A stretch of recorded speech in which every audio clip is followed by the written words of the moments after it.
असां हिन ॾींहंनि में पहिरें तिमुथियुस जो पत्र ॾिसी रहिया आहियूं जेको पौलुस हुन खे लिखियो हुयो। हाणे असां 5 अध्याय जो 22 वचन ॾिसंदासीं त अचो पढ़ूं पहिरें तिमुथियुस जो 5 अध्याय ऐं 22 वचन। कंहिं ते जल्दीअ में हथ न रखजांइ ऐं ॿियनि जे पापनि में भागी न थीजांइ, पंहिंजे पाण खे पवित्र बणाए रख।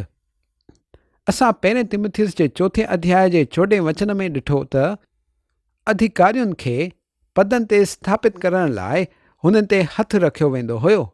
असां ॾिठो त कंहिं ते अहिड़े नमूने हथ रखण जो मतिलबु इहो बि आहे त उहो शख़्स हाणे सेवकाई में तव्हांजो सहभागी आहे।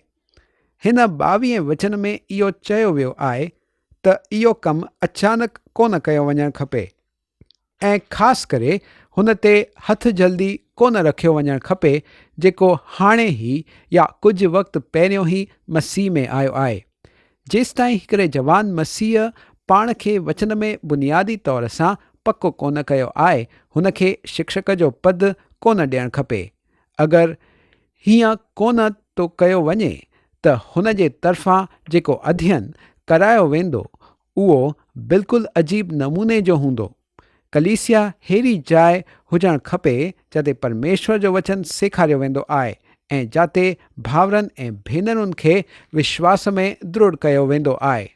पर अॼु असांजूं कुझु कलीसियाऊं अहिड़ियूं आहिनि जिते छरो आवाज़, व्यर्थ मनोरंजन ऐं भावुकता भरियल आहे ऐं छरो प्रेम ऐं प्रेम जे बारे में ई ॻाल्हायो वेंदो आहे। इहो अहम आहे त कलीसिया में प्रेम ॾेखारियो वञणु खपे पर उहो परमेश्वर जे वचन में सुरक्षित रहणु खपे। असांजी ग़लती इहा आहे त असां कहिड़े बि प्रकार जे अनुभव खे खणी हुन खे आत्मिक प्रौढ़ता जी परीक्षा करे ॿुधाईंदा आहियूं। परमेश्वर जो वचन इहो असांजी परीक्षा आहे ऐं असांजा अनुभव हुन में लिखियल सच खे सच साबित कंदा आहिनि। अगरि कहिड़ो अनुभव बाइबल जे ॾिनल सिख्या खां बिल्कुलु उल्टो आहे त असांखे इहो सम्झी वञणु खपे त उहो अनुभव परमेश्वर तरफ़ां आहे ई कोन। एफिसूस जे इलाइक़े में अहिड़ा घणा ई नया विश्वासी हुया जिन्हनि खे सिख्या जी घुर्ज हुई ऐं तिमुथियुस लाइ इहो हिकिड़ो गंभीर कमु हुयो त हुन खे सही शिक्षक चुनी करे हुन खे परमेश्वर जे वचन में सेखारण लाइ नियुक्त करणो हुयो ताकि उहे नया विश्वासी सिख्या पाए सघनि ऐं ॿियनि जे पापनि में भागी न थीजांइ, पंहिंजे पाण खे पवित्र बणाए रख। ॿियनि लफ़्ज़नि में पौलुस तिमुथियुस खे चवे थो, तिमुथियुस हिन ॻाल्हि में कहिड़े बि प्रकार जो समझौतो न कजांइ, कंहिंखे बि इहो मौक़ो न ॾिजांइ त तोखे ॻाल्हियुनि में फासे हिकिड़े नए विश्वासीअ खे शिक्षक बनाइण लाइ तोखे राज़ी करे छॾनि। अगरि तूं हिन ॻाल्हि ते राज़ी थिए थो त तूं हुननि जे पाप में सहभागी थी वेंदे। तोखे हिन ॻाल्हि जो ध्यानु रखणो आहे त जेके बि शिक्षक तूं नियुक्त करे थो उहे परमेश्वर जे वचन में बुनियादी तौर ते टिकियल आहिनि। हाणे असां पहिरें तिमुथियुस जो 5 अध्याय ऐं 23 वचन पढ़ंदासीं। भविष्य में छरो पाणी ई जो पीअण वारो न रहो पर पंहिंजे पेट लाइ ऐं पंहिंजे घड़ी घड़ी बीमार थियण जे करे थोरो थोरो ॾाखरस बि कम में आणींदो कर। इहो वचन पढ़ी मुंहिंजे चहिरे ते मुश्क अची वेंदी आहे। हिन वचन जो घणनि ई बिल्कुलु ग़लति इस्तेमालु कयो आहे। हिते ॾाखरस पीअण वारी शइ करे कोन इस्तेमालु कई वई आहे पर दवा करे इस्तेमालु कई वई आहे। हाणे असां 24 वचन पढ़ंदासीं। कुझु माण्हुनि जा पाप प्रगट थी वेंदा आहिनि ऐं न्याय जे लाइ पहिरियों ई पहुची वेंदा आहिनि पर कुझु जा पुठियों खां ईंदा आहिनि। कॾहिं कॾहिं परमेश्वर हिकिड़े मसीह विश्वासी जे पापनि जो न्याय हिते ई करे छॾंदो आहे पर अगरि हुन जे पाप जो यकदमि न्याय कोन थो थिए त हुन जो मतिलबु इहो कोन्हे त परमेश्वर न्याय कोन कंदो। मां इहो घणनि ई सालनि खां ॾिसंदो आहियां ऐं मूंखे इहा ख़बर आहे त आख़िर में परमेश्वर न्याय कंदो ज़रूरु। पौलुस हिन जे बारे में कुरिन्थियो वारनि खे बि लिखियईं छो त हुते अहिड़ा कुझु माण्हू हुआ जेके प्रभुअ जे मेज़ जे तरफ़ सही नमूने सां स्मरण कोन पिया कनि। पौलुस पहिरें कुरिन्थियो जे 11 अध्याय जे 30 वचन में चयईं, हिन ई वजह सां तव्हां में घणा ई निर्बल ऐं रोगी आहिनि ऐं घणा त सुम्ही बि पिया आहिनि। पौलुस हिते इहो पियो ॿुधाए त केॾनि ते न्याय अची बि चुको आहे। कुझु माण्हू असल में बीमार हुया ऐं कुझु त परमेश्वर जे न्याय करण जे वजह सां मरी बि विया हुया। वरी पौलुस अॻिते 31 वचन में चवे थो, अगरि असां पंहिंजे पाण खे जाचूं आ त ॾंड कोन पायूं आ।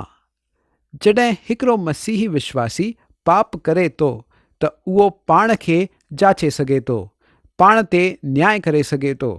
हिन जो मतिलबु इहो कोन्हे त हुन खे छड़ो हुन पाप जे करे बुरो महसूसु करणो आहे। हुन खे हुन पाप सां निपटणो आहे। यानी अगरि हुन कंहिंखे दुख पहुचायो आहे त हुन खे हुन शख़्स खां पंहिंजो संबंध सुलझाइणो आहे, सही करणो आहे। हुन खे पंहिंजे पाप खां परे थियणो आहे, मुरी वञणो आहे। अगरि उहो इहो सभु नथो करे सघे त हिन जो मतिलबु आहे त हुन पाण खे जाचियो कोन्हे, पाण ते न्याय कोन कयो आहे। वरी अॻिते पहिरें कुरिन्थियो जे 11 अध्याय जे 32 वचन में हीअं ॿुधायो वियो आहे, पर प्रभु असांखे ॾंड ॾेई करे असांजी ताड़ना कंदो आहे। इन्हीअ करे त असां संसार सां गॾु दोषी न बीहूं। जग पाप कंदो आहे ऐं परमेश्वर न्याय कंदो आहे। न्याय खां त मसीही विश्वासी बि भॼी कोन थो सघे। या त उहो पाण पंहिंजो न्याय करे या परमेश्वर हुन जो न्याय कंदो।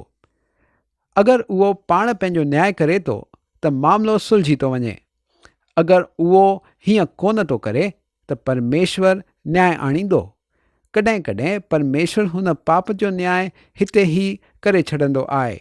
अगरि हाणे न त हुन ॾींहं ते त पक न्याय कयो वेंदो जॾहिं असां मसीह जे न्याय जे आसन जे साम्हूं उपस्थित कया वेंदासीं। अॻिते वधंदे असां 25 वचन पढ़ूं। उअं ई कुझु भला कम बि प्रकट थींदा आहिनि ऐं जेके अहिड़ा कोन हूंदा आहिनि उहे बि लिकी कोन सघंदा आहिनि। साॻियो ई नियम सुठे कमनि ते लागू थींदो आहे। कॾहिं कॾहिं परमेश्वर हिकिड़े विश्वासीअ खे हुन जे सुठे कम जे करे हिते हेठि हुन जे जीअंदे ई बदिले में घणियूं आसीसूं ॾेई छॾंदो आहे।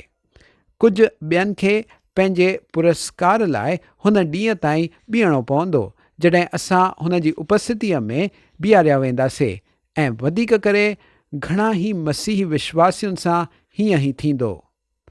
हाणे असां पहिरें तिमुथियुस जो 6 अध्याय ऐं पहिरियां 2 वचन पढ़ंदासीं।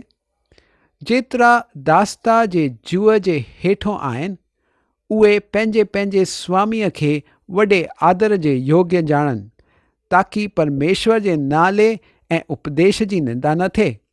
जिन्हनि जा स्वामी विश्वासी आहिनि हुननि खे उहे भाव हुजण जे करे तुच्छ न ॼाणनि, पर हुननि जी अञा बि सेवा कनि, छो त हिन सां फ़ाइदो खणण वारा विश्वासी ऐं प्रेमी आहिनि।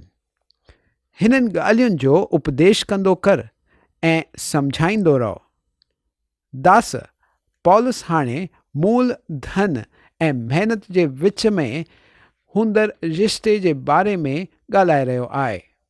हिकिड़ो मसीही विश्वासी जिते बि कमु करे रहियो आहे हुते हुनखे सॼो ॾींहुं कमु करणो आहे, महिनत करणी आहे। अगरि हुन जो समझौतो 5 वॻे ताईं कमु करण ते थियो आहे त उहो 5 वजे ताईं कमु करे। कॾहिं कॾहिं मज़दूर अधु में कमु छॾे ई हलंदा थींदा आहिनि, पूरो कोन करे निकिरंदा आहिनि। पर अगरि हिकिड़ो विश्वासी सॼे ॾींहं जी पघार वठे थो त हुनखे सॼो ॾींहुं ई कमु करणु खपे। हाणे अगरि हिकिड़े मसीही विश्वासीअ जो मालिक बि विश्वासी ई आहे त हिन रिश्ते जो त आधार ई अलॻि थो थी वञे। हिननि ॿिन्हिनि जे विच जो इक़रारनामो हर ॿिए इक़रारनामे खां मथे स्तर ते आहे। हिकिड़े कारखाने जो मालिक मसीही हुयो ऐं हुन पंहिंजे कारखाने में सभी मसीही विश्वासियुनि खे ई नौकरी ॾिनी हुई।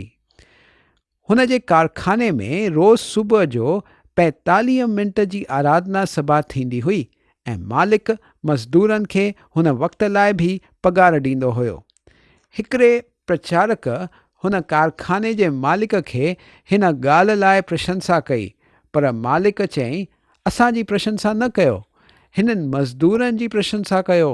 असांजे हिसाब में इहे मसीही विश्वासी सभिनीनि खां सुठो कमु कंदा आहिनि।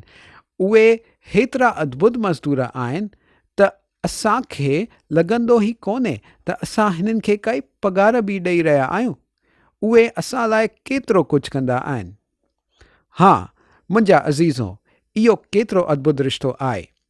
मसीही विश्वास कारखाने ताईं निकिरी पहुचंदो आहे। उहो पंहिंजा हथ तेल सां भरण में न चुकंदो आहे। हुनखे कॾहिं कॾहिं पंहिंजा पेर बि चिकर में विझणा पवंदा आहिनि। पाप जे चिकर में न, पर महिनत ऐं परिश्रम जे चिकर में। अचो त अॻिते वधंदे 3 खां 5 वचन ताईं पढ़ूं। अगरि कोई ॿिए ई प्रकार जो उपदेश ॾिए थो ऐं खरी ॻाल्हियुनि खे अर्थात असांजे प्रभु यीशु मसीह जी ॻाल्हियुनि खे ऐं हुन उपदेश खे नथो मञे जेको भक्तीअ जे अनुसार आहे, त उहो अभिमानी थी वियो आहे ऐं कुझु नथो ॼाणे।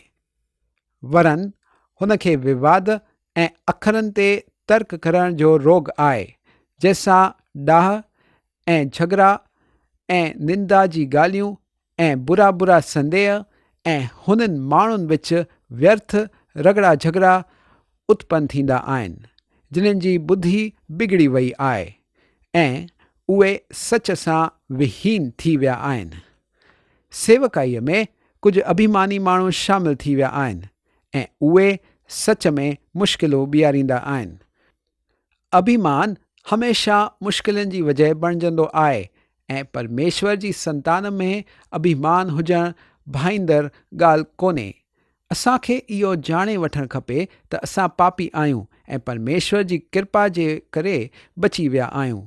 अभिमान इहो हमेशा ख़तरे जी शइ रहियो आहे। कंहिं जाइ में अभिमान करणु, जाति या संस्कृतीअ जो अभिमान, चहिरे जो अभिमान ऐं कृपा जो बि अभिमान, छो त कुझु माण्हू हिन ॻाल्हि जो बि अभिमान कंदा आहिनि त उहे परमेश्वर जी कृपा जे करे उद्धार पाए सघिया आहिनि। पर मुंहिंजा दोस्त, मसीही थियण जे नाते असां वटि अहिड़ियूं घणियूं ई ॻाल्हियूं आहिनि जंहिंजे करे असांखे विनम्र थी हलणो आहे। असांजी पृष्ठभूमि निराशा सां भरियल ऐं गंदी रही आहे। असां उहे पापी आहियूं जिन्हनि परमेश्वर जी कृपा द्वारा उद्धार पातो आहे। हाणे हलो त 6 वचन ते वधूं। पर संतोष सां गॾु भक्ति वॾी कमाई आहे। परमेश्वर जे संतान लाइ इहो अहम आहे त उहो पंहिंजी ज़िंदगीअ में जंहिं पद ते आहे या जंहिं हद ते आहे हुन में संतोष पाए। पर छो? अचो हिन जो जवाबु 7 वचन में पढ़ूं। छो त न असां जग में कुझु आणियो आहे ऐं न कुझु खणी वञी सघूं था। इहो उहो कथन आहे जेको पाण में ई सिद्ध थियल आहे। हिकिड़ो करोड़पति धनी माण्हू पंहिंजे आख़िरी वक़्त ते अची पहुतो हुयो। हुन जे कमरे में हुन जो डॉक्टर ऐं वकील हुन सां हुया। कमरे जे ॿाहिरि हुन जा वारिस इंतज़ारु करे रहिया हुया। आख़िर जॾहिं डॉक्टर ऐं वकील कमरे खां ॿाहिरि निकिता त व्याकुल थी वारिसनि हुन वकील खां पुछियऊं त ॿुधाए, उहो घणी जाइदाद छॾे वियो? वकील जवाब में चयईं, उहो सभु कुझु छॾे वियो, उहो पाण सां कुझु बि कोन खणी वियो। मुंहिंजा अज़ीज़ो, असां जग में ख़ाली हथ ईंदा आहियूं ऐं ओड़े ई नमूने इहो जग छॾे वेंदा आहियूं। इहा ई वजह आहे जंहिंजे करे परमेश्वर जी संतान खे पंहिंजो पैसो परमेश्वर जे कम लाइ इस्तेमालु करणु खपे। वसीयत ठाहिणु ग़लति कोन्हे, पर घणा ई दफ़ा हुन जो ग़लति इस्तेमालु थींदो आहे। जीअं कंहिं चयो, ॾियो कॾहिं जियो तॾहिं त ख़बर पए पैसो किथे वञे। परमेश्वर जे हर संतान खे इहा पक करणु खपे त कहिड़े न कहिड़े नमूने उहो परमेश्वर जे कम में हथु बटाए रहियो आहे। हाणे असां पहिरें तिमुथियुस जो 6 अध्याय 8 ऐं 9 वचन पढ़ंदासीं। अगरि असां वटि खाइण ऐं पाइण लाइ हुजे त हिननि ई ते संतोष करणु खपे, पर जेके धनी थियणु चाहींदा आहिनि उहे अहिड़ी परीक्षा ऐं फंदे ऐं घणियूं ई व्यर्थ ऐं हानिकारक लालसाउनि में फांसी पवंदा आहिनि, जेकियूं इंसान खे बिगाड़े छॾंदियूं आहिनि ऐं विनाश जे समुंदर में डुबाए छॾंदियूं आहिनि। दोस्त, धन संपत्ति संतोष कोन आणंदी, पर उहे असांखे अञा अहिड़ियुनि ॻाल्हियुनि में फासे छॾंदी जेकियूं असांखे विनाश जे तरफ़ ई वठी वेंदियूं। 9 वचन, छो त रुपये जो लोभ सभी प्रकार जी बुराइयूं जी जड़ आहे, जंहिंखे हासिल करण जी कोशिश कंदे हुए घणनि ई विश्वास खां भटकी करे पंहिंजे पाण खे अलॻि अलॻि नमूननि जे दुखनि सां छलनी बणाए छॾियो आहे। पैसो या रुपयो पाण में बुरो कोन्हे, उहो नैतिक सिद्धांत रहित आहे। ध्यानु ॾियो त पैसे ते प्रेम रखणु या पैसे जो लोभ करणु इहो हर बुराईअ जी जड़ आहे। हाणे असां पहिरें तिमुथियुस जो 6 अध्याय ऐं 11 वचन पढ़ंदासीं। पर हे परमेश्वर जा माण्हू, तूं हिननि ॻाल्हियुनि खां भॼ ऐं धर्म, भक्ति, विश्वास, प्रेम, धीरज ऐं नम्रता जो पीछो कर। इहो उहे सदगुण आहिनि जिन्हनि खे हासिल करण लाइ परमेश्वर जी हर संतान खे पूरी कोशिश करणी आहे। 12 वचन, विश्वास जी सुठी कुश्ती लड़ ऐं हुन अनंत जीवन खे धरे वठ जंहिंजे लाइ तूं सॾियो वएं ऐं घणनि ई गवाहनि जे साम्हूं सुठो अंगीकार कयो हुयो। विश्वास जी सुठी कुश्ती लड़। इहा लड़ाई ॿाहिरीं बि थी सघे ऐं अंदरीं बि, शारीरिक या आत्मिक। अनंत जीवन खे धरे वठ। मूंखे तव्हांखे हिकिड़ो सवाल पुछण जी इजाज़त ॾियो। अगरि अॼु तव्हांखे मसीह हुजण जे नाते गिरफ़्तार कयो वञे ऐं कचहरीअ में आणे करे बीहारियो वञे त छा तव्हांखे दोषी बीहारण जे लाइ अहिड़ा सबूत मिलंदा? हिते पौलुस इन्हीअ जे बारे में ई ॻाल्हाए रहियो आहे। अनंत जीवन खे धरे वठ। ॿियनि लफ़्ज़नि में उहो इहो चवणु थो चाहे त तव्हांजी ज़िंदगीअ मां इहो साफ़ नज़र अचणु ॾियो त तव्हां परमेश्वर जी संतान आहियो। हाणे असां पढ़ंदासीं 6 अध्याय जा 13 ऐं 14 वचन। मां तोखे परमेश्वर खे, जेको सभिनीनि खे जीवित रखंदो आहे, ऐं मसीह ईशूअ खे गवाह करे जंहिं पुंतियुस पिलातुस जे साम्हूं सुठो अंगीकार कयो, इहा आज्ञा ॾियां थो त तूं असांजे प्रभु यीशु मसीह जे प्रगट थियण ताईं हिन आज्ञा खे निष्कलंक ऐं निर्दोष रख। परमेश्वर जेको सभिनीनि खे जीवित रखंदो आहे, मतिलबु परमेश्वर जेको सभु शयुनि खे जीवन ॾींदो आहे, हिन आज्ञा खे निष्कलंक ऐं निर्दोष रख। यानी तिमुथियुस खे पौलुस द्वारा ॾिनल आज्ञाउनि खे बिना कोई दाग ऐं निर्दोष रखणियूं आहिनि।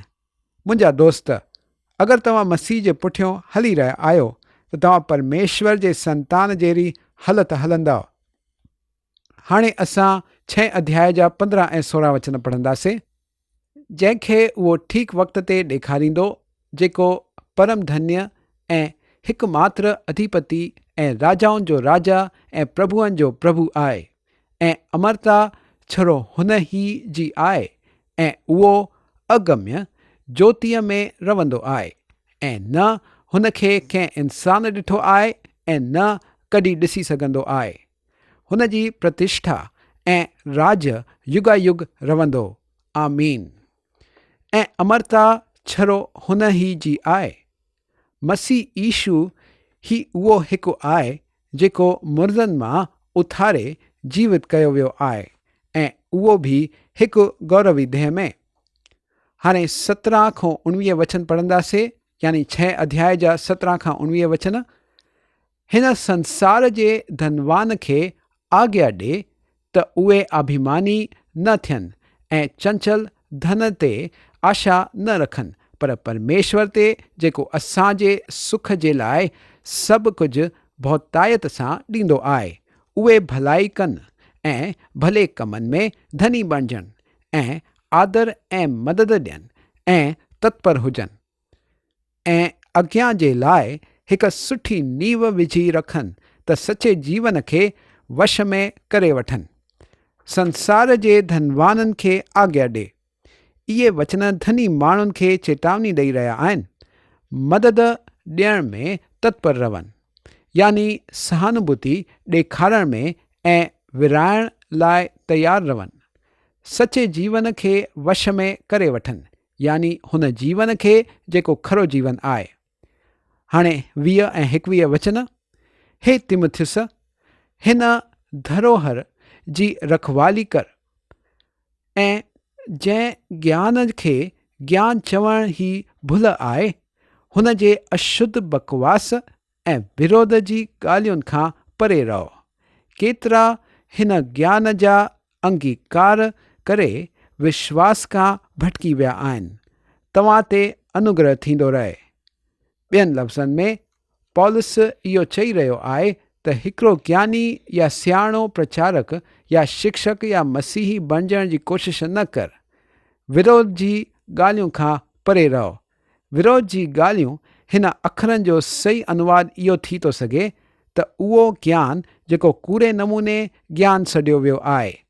पौलुस हिते विधर्मियुनि जी कूड़ी सिख्या जे बारे में ॻाल्हाए रहियो आहे, पर इहो वचन इंसान जे उहे सभी तत्व ज्ञाननि जे बारे में ॻाल्हाए रहियो आहे। असांजो वक़्तु हाणे पूरो थी वियो आहे। असांजे हिन पुस्तक जो अध्ययन बि हिते पूरो थिए थो। ॿिए प्रोग्राम में असां तिमुथियुस जे ॿिए ख़त खे शुरू कंदासीं। तेसिताईं